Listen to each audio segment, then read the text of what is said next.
नमस्कार, दृष्टि न्यूज में आपका स्वागत है। मैं हूं आपके साथ अंकिता। चलिए बढ़ते मुख्य खबर की ओर। पर्यटन मंत्री धर्मेंद्र लोधी का बयान। कांग्रेस के प्रदर्शन पर बोले लोधी, सरकार कुंभकर्णीय नींद में नहीं सो रही है, विपक्ष के लोग कुंभकर्णीय नींद में सो रहे हैं।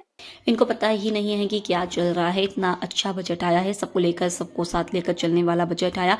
इनको पच नहीं रहा है। विपक्ष को जनता लगातार आईना दिखाने का काम कर रही है। विपक्ष को अपना चिंतन मनन करना चाहिए। अगर वो अपना चिंतन मनन करेंगे तो निश्चित रूप से उनका भला होगा। सिंहस को लेकर विधायक चिंतामणि मालवीय ने सवाल पर बोले पर्यटन मंत्री, ऐसा कुछ नहीं है। चिंतामणि मालवीय को हम समझाएंगे, पर ऐसा कुछ नहीं है, उन्हें बताएंगे। सिंहस को लेकर हमारे मुख्यमंत्री डॉक्टर मोहन यादव लगातार काम कर रहे हैं। उनकी मंशा यही है कि बार बार सिंहस का आयोजन होता है और बार बार निर्माण कार्य करने पड़ते हैं। वह अस्थायी संरचनाओं होती हैं, उसके स्थान पर स्थायी संरचनाएं बनाई जाएं।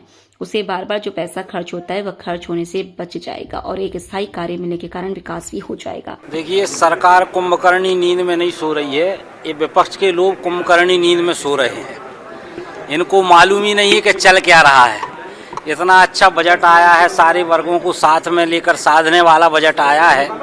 ये इनको पच नहीं रहा है और मुझे लगता है कि विपक्ष को लगातार जनता आईना दिखाने का काम भी कर रही है। तो कहीं ना कहीं विपक्ष को अपना चिंतन मंथन करना चाहिए। अगर वो अपना चिंतन मंथन करेंगे तो निश्चित रूप से उनका भला होगा, क्योंकि कहा गया है कि बुरा जो देखन में चला, बुरा न मिले या कोई, और मन जो खोजा आपना तो मुझसे बुरा ना कोई। तो विपक्ष को चिंतन मंथन करना चाहिए। और विपक्ष जिस प्रकार के आरोप लगा रहा है, विपक्ष के ऊपर ये पंक्तियां बिल्कुल सटीक बैठती हैं कि तमाम उम्र गालिब यही भूल करता रहा, धूल चेहरे पे थी और आईना साफ करता रहा। तो कहीं ना कहीं विपक्ष को खुद का आत्ममंथन करना चाहिए। और ये सरकार बहुत अच्छा काम कर रही है और निरंतर जनता का समर्थन सरकार को मिल रहा है। ये अपने आप में दर्शाता है कि सरकार अच्छा काम कर रही है। एक और बड़ा इल्जाम है कि जो विधायक सदन के अंदर एक बात नहीं करते, उनका बात करने का जो लहजा है वो ठीक नहीं है। क्या कह रहे? सत्ता पक्ष के जो विधायक है, मंत्री है, उनका लहजा ठीक नहीं है। सदन के अंदर भी बात करने का तरीका ठीक नहीं है। देखिए, इनका ऐसा है कि हम आय भी भरते हैं तो हो जाते हैं बदनाम, और वो कत्ल भी करते हैं तो चर्चा नहीं होता। ये विपक्ष के लोगों का 2028 होने वाला है। चिंतामणि मालवीय ने सवाल उठाया, कहा कि किसान वहाँ के डरे हुए हैं, जमीन अधिग्रहण की जा रही है, पक्का कंस्ट्रक्शन किया जा रहा है, बीजेपी अधिग्रहण की जा रही है। क्या कहेंगे सर आप? देखिए, ऐसा कुछ नहीं है। संस्था को लेकर हमारे यशस्वी मुख्यमंत्री डॉक्टर मोहन यादव जी की मंशा केवल एक ही है कि बार बार संस्था लगता है और बार बार जो अपन संरचनाएं बनाते हैं वो अस्थायी संरचनाएं होती हैं। उसके स्थान पर हम स्थायी संरचनाएं बना दें तो जो बार बार सरकार का पैसा खर्च होता है वो कहीं ना कहीं पैसा खर्च होने से बच जाएगा और एक स्थायी संरचना मिलने के कारण विकास भी होगा।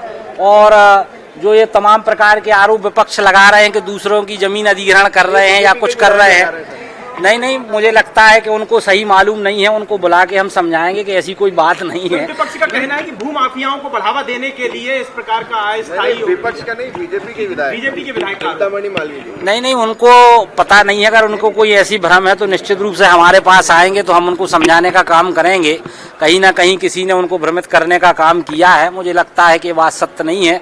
सरकार की जो मंशा है वो कुंभ चूंकि हर 12 वर्ष में लगता है तो स्थायी संरचनाएं बन जाएंगी तो सरकार का जो बार बार पैसा खर्च होता है वो पैसा खर्च होने से बचेगा और स्थायी संरचनाएं बनने से उसका उपयोग अपन कुंभ के बाद में भी उन संरचनाओं का उपयोग कर पाएंगे। तो मुझे लगता है ये बहुत अच्छी पहल डॉक्टर मोहन यादव जी ने की है। मैं उनको बधाई देता हूँ। इसमें 4 गुना पैसा दे रही है किसानों को सरकार, जो जमीन अधिग्रहण कानून के तहत। देखिए, जो भी है वो नियम के अनुसार ही किया जाएगा। किसी को जबरदस्ती किसी की ज़मीन छीनने का काम सरकार नहीं करेगी। ये सरकार की जो पॉलिसी है उसी के अनुसार जो स्वेच्छा से अपनी ज़मीनें देंगी उन्हीं की ज़मीन लेने का काम हम करेंगे।